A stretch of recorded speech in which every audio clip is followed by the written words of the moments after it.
Good morning viewers. आज के lecture में हम लोग बात करेंगे types of punishment under IPC. तो हमारे इंडियन पिनल कोड में पार्ट थर्ड है, जो कि सेक्शन 53 टू 75 यह सेक्शंस कवर करता है। और इसमें डिफरेंट टाइप्स ऑफ पनिशमेंट, किस तरह से पनिशमेंट इम्पोज किया जाता है, और अगर पनिशमेंट है तो उसको अल्टरनेटिव क्या है। तो यह सारे डिस्कस हम आज के लेक्चर में डिस्कस करने वाले हैं। तो सबसे पहले हम डिस्कस करेंगे डेफिनेशन ऑफ पनिशमेंट। तो इन सिंपल लैंग्वेज हम ऐसा कह सकते हैं कि जो पर्सन क्राइम कमिट करता है, तो जो अथॉरिटी ऑफ लॉ है थ्रू द जजमेंट, उस पर्सन पे कोई पेन, कोई पेनल्टी, सफरिंग उस पे इन्फ्लिक्ट करते हैं, तो उसे पनिशमेंट कहते हैं। और it is a sentence of court. तो यहाँ जो वर्ड है सेंटेंस, इसका मीनिंग पनिशमेंट होता है। कि जब भी कोई एक्यूज पर्सन ये ऑफेंस कमिट करता है या फिर क्राइम कमिट करता है, या फिर कोई ड्यूटी उस पे जो इम्पोज की है वो अगर ओमिट करता है, तो उसके लिए उसे सेक्शन 53 में जो पनिशमेंट्स दी है वो पनिशमेंट उस पे इम्पोज की जाती है। तो second thing is that purpose of criminal justice, कि पनिशमेंट क्यों प्रोवाइड की जाती है। तो punishment is the very important thing for the criminal justice. और यू नो वेरी वेल कि for the maintaining of the criminal justice, जो person wrong doer होता है, ऑफेंडर होता है, उसे पनिश करना बहुत जरूरी होता है। लेकिन जब कोई पर्सन क्राइम करता है, तो उसे पनिशमेंट यह स्टेट देती है, न कि जिस पर्सन के साथ में क्राइम होता है उसे कोई राइट नहीं है पनिशमेंट देने का। क्वेश्चन अराइज होता है कि एंशियंट टाइम से अलग अलग तरह की पनिशमेंट दी जाती है, तो यह पनिशमेंट के पीछे का पर्पस क्या है। तो इसके लिए हमें कुछ थेरीज है जो एंशियंट पीरियड से हमारे यहाँ डिस्कस की जाती है। And according to that theory, अलग अलग थेरी के हिसाब से अलग अलग पनिशमेंट इम्पोज की जाती है। तो there are 5 types of theory of punishment. सबसे पहले है deterrent theory, preventive theory, reformative theory, retributive theory, and theory of compensation. तो these are the 5 types of theory. तो अकॉर्डिंग टू दैट थेरी, जो भी थेरी होगा उसके हिसाब से पनिशमेंट इम्पोज किया जाएगा। जैसे अब एग्जांपल लेंगे, डेटरन थेरी। तो डेटरन थेरी का मीनिंग होता है कि to create the deter in the mind of the people, कि जो पर्सन क्राइम कमिट करता है उसे इस तरह की कोई पनिशमेंट दिया जाए कि अदर सोसाइटी मेंबर्स को उससे डर लगे और उनके माइंड में फियर अराइज हो, डेटर अराइज हो। तो इसके बेसिस पे हमारे यहाँ डेथ सेंटेंस या फिर रिगरस पनिशमेंट दिया जाता है।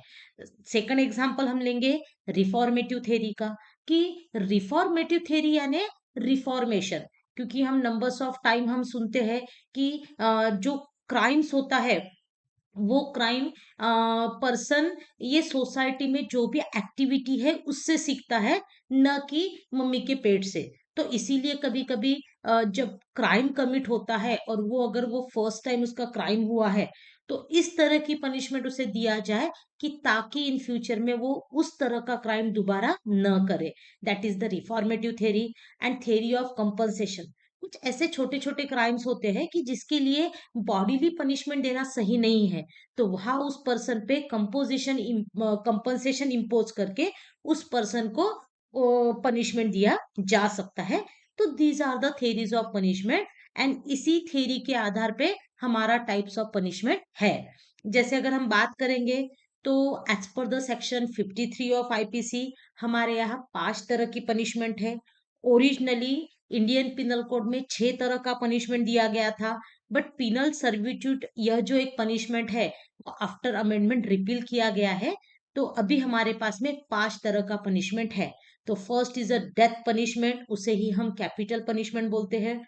Life imprisonment, life then imprisonment के दो इसमें उसे डिवाइड किया है, rigorous and simple. Fourth number का है forfeiture of property, and one is a fine. तो दीज आर द टाइप्स और kinds of punishment. Let's discuss one by one. तो सबसे पहले हम डिस्कस करेंगे कैपिटल पनिशमेंट। तो कैपिटल पनिशमेंट को ही इन सिंपल लैंग्वेज हम लोग डेथ सेंटेंस बोलते हैं। और जो पर्सन जिसे हम बोलेंगे कि हिलीनियस ऑफेंस कमिट करता है, तो उस पर्सन को गवर्नमेंट द्वारा या कोर्ट द्वारा कैपिटल पनिशमेंट दी जाती है। और इसी प्रैक्टिस को एग्जीक्यूशन बोलते हैं। और हमारे इंडिया में जो डेथ पेनल्टी देने का तरीका है वो मेथड ऑफ हैंगिंग, यानी उसे हैंग करके यह पनिशमेंट दिया जाता है।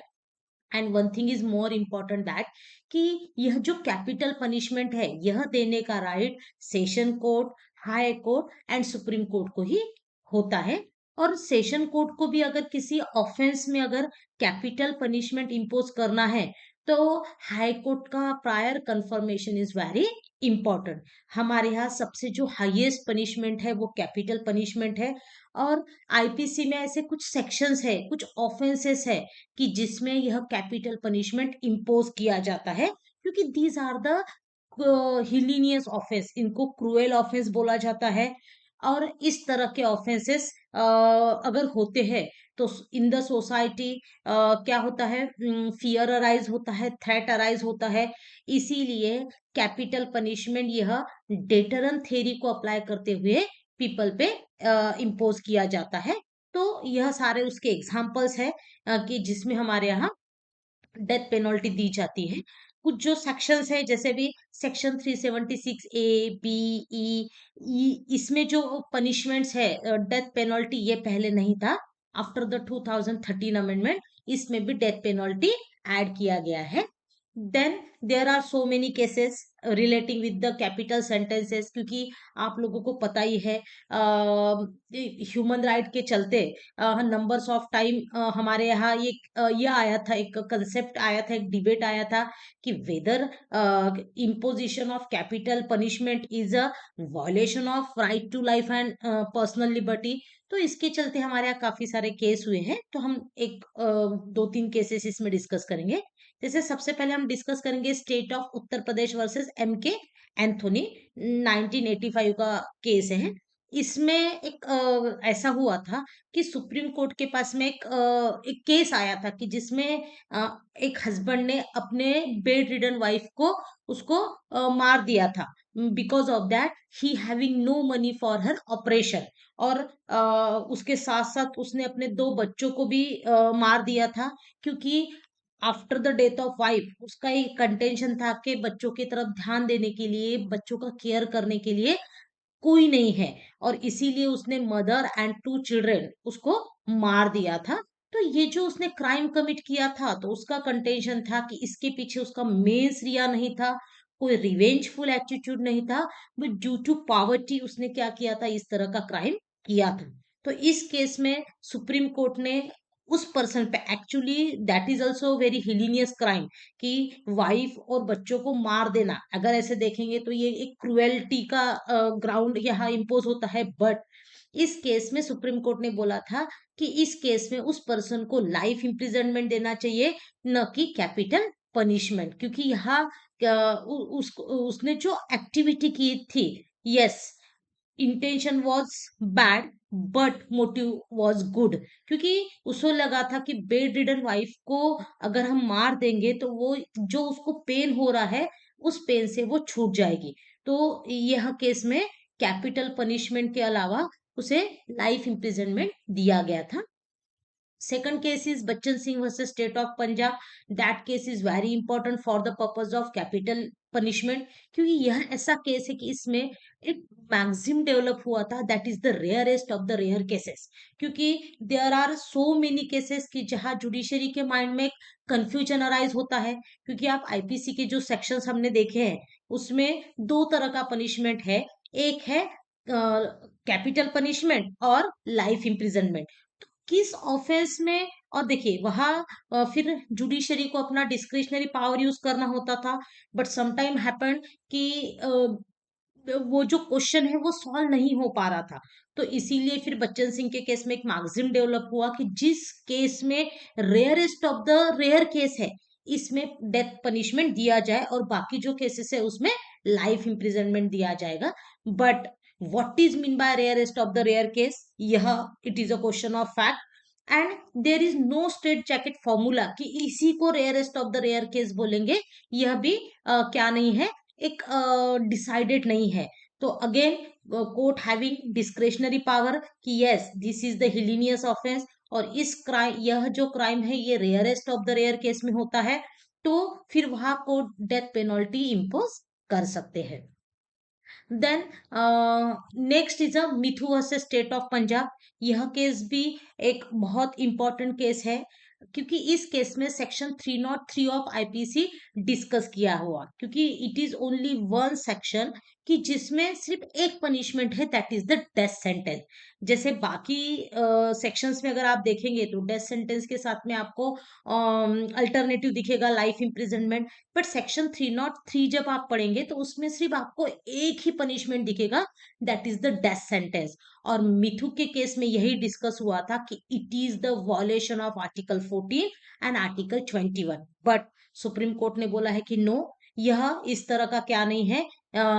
यह जो है कि जब हम सेक्शन 303 पढ़ते हैं तो उसमें जो पर्सन को ऑलरेडी लाइफ कन्विक्ट मिला है, वो पर्सन अगर दोबारा मर्डर करता है, दोबारा किसी की हत्या करता है, तो सेक्शन 303 अप्लाई करके उसे क्या दिया जाता है, उसे डेथ सेंटेंस दिया जाता है। फिर मिथु के केस में कोर्ट ने बोला था yes, section 303 is a violation of the right to equality and right to life and personal liberty, and accordingly section 303 को उन्होंने अनकॉन्स्टिट्यूशनल डिक्लेयर किया था। देन सेकंड जो पनिशमेंट है, that is the imprisonment for life. तो imprisonment for life का simple meaning होता है कि जिस दिन वह पर्सन क्राइम करता है तो वहां से और जिस दिन कोर्ट उसे कन्विक्शन उसका जिसको हम बोलेंगे कि कोर्ट उसको सेंटेंस देता है, पनिशमेंट देता है, तो वहां से लेके up to the death of up to the natural death of the life, वहां तक उसने क्या रहना चाहिए, पनिशमेंट में रहना चाहिए। तो पहले इसे ही ट्रांसपोर्टेशन ऑफ फॉर लाइफ बोलते थे, लेकिन बाद में अमेंडमेंट होके इसका जो एक वर्डिंग हुआ है that is the imprisonment for life. तो इसका जो स्कोप है वो सेक्शन 57 में डिस्कस किया गया है कि किस तरह से इसका फ्रैक्शन होना चाहिए। तो जनरली बहुत सी केसेस में ऐसा होता है, एक्चुअली लाइफ इम्प्रिजनमेंट का तो मीनिंग यही है कि up to the natural death of the his life he will stay in a jail. But ऐसा होता है कि after the completion of 20 years, अगर इस 20 ईयर्स में उसने कोई ऑफेंस नहीं किया है, उसका गुड बिहेवियर है, ऑन दैट बेसिस वो पर्सन को क्या किया जाता है, जेल से रिलीज किया जाता है। उसका पनिशमेंट कम टू एंड नहीं होता है, उसे बार बार क्या करना होता है, जो भी उस पे रूल्स एंड रेगुलेशन इम्पोज किए हैं वो फॉलो करते हुए वो आउट ऑफ द जेल रह सकता है। इसके भी कुछ केसेस हैं, जैसे अगर हम भागीरथ का केस देखेंगे तो इसमें तो सुप्रीम कोर्ट ने सिंपली बोला था कि imprisonment for life means remainder of the natural life of the convict.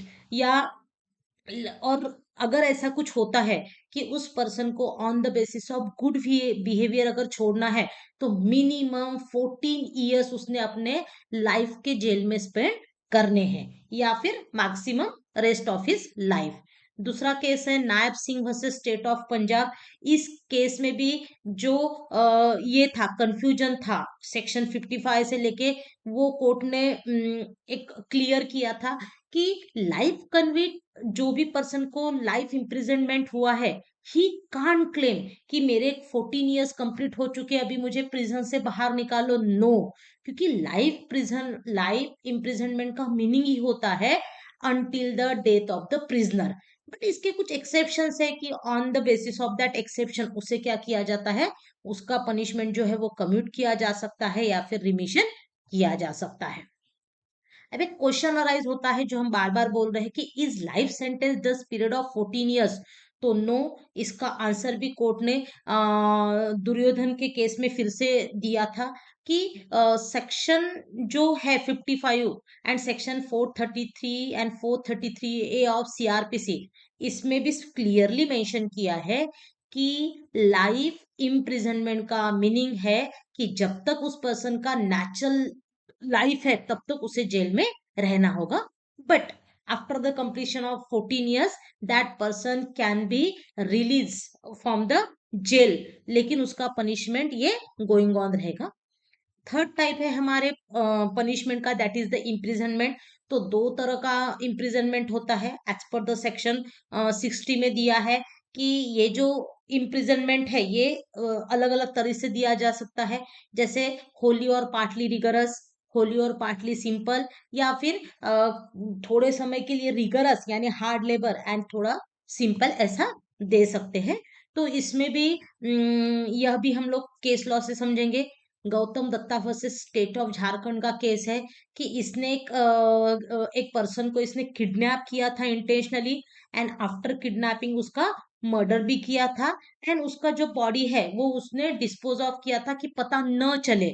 और उस पे कोर्ट का जब ट्रायल चल रहा था तो उसने फिर से ड्यूरिंग कोर्ट ट्रायल जब वो बेल पे था तो इसने फिर से क्या किया था, अपने with the help of 3 friends उसने फिर से किडनैपिंग किया था। तो यहाँ उस पर्सन को जो है उस पे ऑफेंस ऑफ किडनैपिंग का जो चार्ज है वो प्रूव हुआ था, and under section 364A and 120B of IPC, that is the criminal conspiracy, उस पे यूज होके उसे रिगरस इम्प्रिजनमेंट दी गई थी।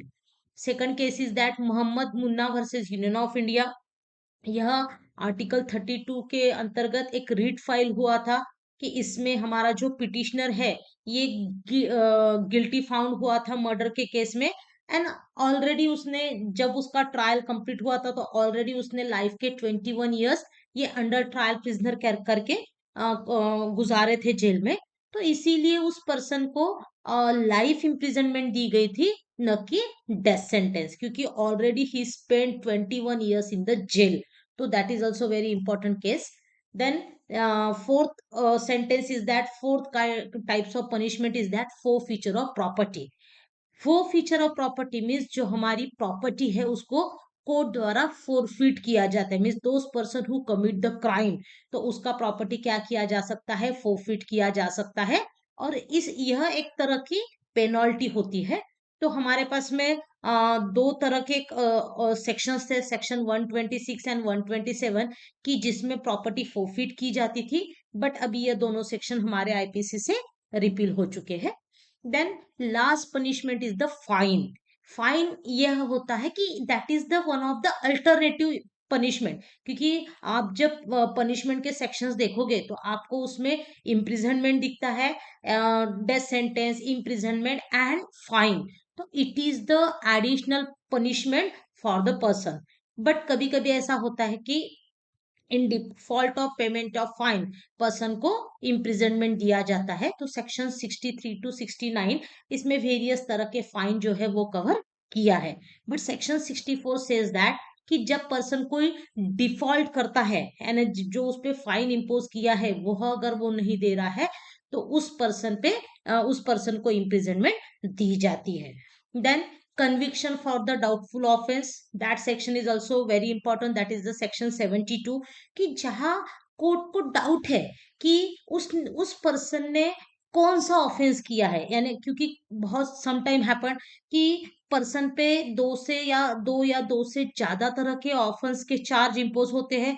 तो ऐसे सर्कमस्टांसेस पे कोर्ट क्या कर सकता है, जो लेस पनिशमेंट है वो पनिशमेंट उस पर्सन पे इम्पोज करता है as per section 72। Then section 73 says about the solitary confinement। तो सॉलिटरी कन्फाइनमेंट का मीनिंग होता है कि पर्सन को एक आइसोलेशन में रखना है। तो सेक्शन 73 में इसका कुछ स्केल दिया है, जैसे अगर पर्सन है उसको अगर 6 मंथ तक अगर पनिशमेंट हुआ है तो सॉलिटरी कन्फाइनमेंट ये 1 महीने से ज्यादा नहीं होगा।